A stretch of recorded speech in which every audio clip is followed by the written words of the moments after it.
THC, Delta-9-THC, is available and legal in many places in the world. But for the consumer living in places where it's not legal, their hands are kind of tied. Or cuffed. But stoners have ingenuity. If they can make a bong out of a Tiger Beat magazine and a can of Mr. Pibb, they can certainly get around things like law and biochemistry, whatever that means. Delta-9-THC, move aside, because your younger sibling is ready to take center stage. While Delta-9-THC was filling out paperwork in its sweater vest and its khakis, Delta-8-THC was hustling coast to coast on his motorbike. Steve Winwood playing? Hell yeah. On the open road, feeling dangerous, but still safe. Today we talk about Delta-8-THC. What do you need to know? How safe is it? And has the black market circumvented regulation to the shores of victory? Let's get into it.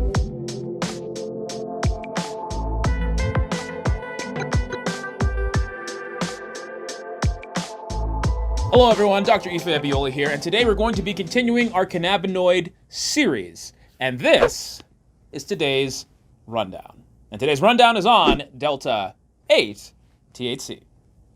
First things first, let's start off with the name. Why is this called Delta-8-THC while the THC we all know and love is called Delta-9? Simply put, Delta-8 and Delta-9 are isomers. They have the same formula, but they're in a different shape. What's the difference? Well, on closer inspection, you'll know that the double bond has been moved from this location to this location. What have you done? Look how they massacred my boy. So, small change, but big difference. In more restrictive nations, Delta-9-THC is considered a controlled substance. Wait, so if it's not Delta-9 and now it's Delta-8, it's nice and legal? Yes? Sure. We'll come back to that. You need to know your local laws. Yes, it is technically not Delta-9-THC, which is a controlled substance. Do with that as you will, or won't. When you change the structure, you also change the function. And when you move that double bond, you change the effects and you get something new. But how can you just change the structure of THC? Do you grow Delta-8-THC plants? Well, some Delta-8 actually exists naturally in the plant, but in very small quantities. It can be boosted with select breeding, but it's still going to end up under 1%. You would need an incredible amount of plant matter to extract a decent amount of Delta-8, naturally. So it's not profitable. But how do people get around this? They create it through careful extraction by modifying CBD. See, CBD did this? Traitor, I loved you! CBD from hemp can be converted into this Delta-8 isomer through the involvement of an acid catalyst, a solvent, and heat. More specifically, I mean solvents like toluene and heptane. And in reality, it just closes one of the rings on the CBD molecule to get the Delta-8 isomer. Clever. And the reaction doesn't even really take that long, just 60 to 90 minutes. You could make Delta-8 on your lunch break. Don't do that on your lunch break. So how does it work? Well, Delta-8 is a partial agonist, meaning that it turns on the switch of those CB1 receptors in your brain that cause a high, but they turn them on halfway.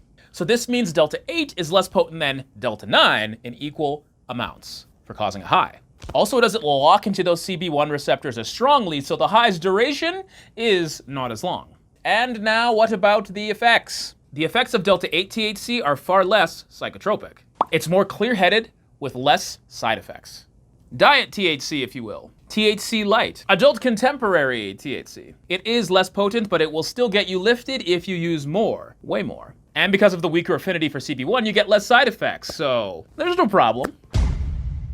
No problem at all. What if someone wants a quick in, quick out THC effect? If they want a mild high, so they can go for a nice calm stroll and pick up wildflowers and blackberries, who am I to deprive them of that? But what is the problem with using more? We need to look at how your Delta-8 was made, where it was made, and who it was made. Wait, was it made with clean, reliable solvents in a lab? Or was it brewed in your former college roommate's hair-covered, feculent bathroom? I won't tell.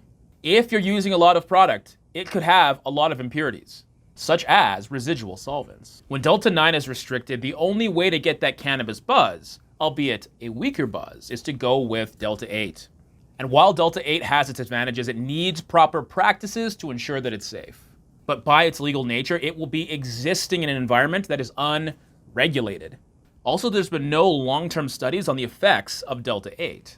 I would assume the toxicity is equal to or lower that of Delta-9, and Delta-9's toxicity is very low, but we just don't know. But here's one thing we do know for you Delta-8 enthusiasts. There is a lot of evidence that people using Delta-8 can test positive for the metabolites of Delta-9-THC. So I hope you studied for your drug test. So there are no free lunches in this case. Just because you're not using Delta-9 doesn't mean you won't test positive for it. Be careful. I can't tell you what to do, but I can say you should be cautious. For those of us who are fortunate enough to live in an area where cannabis is legal, we may still see Delta-8 come into play in the recreational market as a form of THC that's fitter, happier, more productive than Delta-9. Let's just be thankful that safe, accessible recreational dispensaries exist. Thank you everyone for watching. I hope you learned a few things about Delta-8-THC, and until the next time, we will see you soon.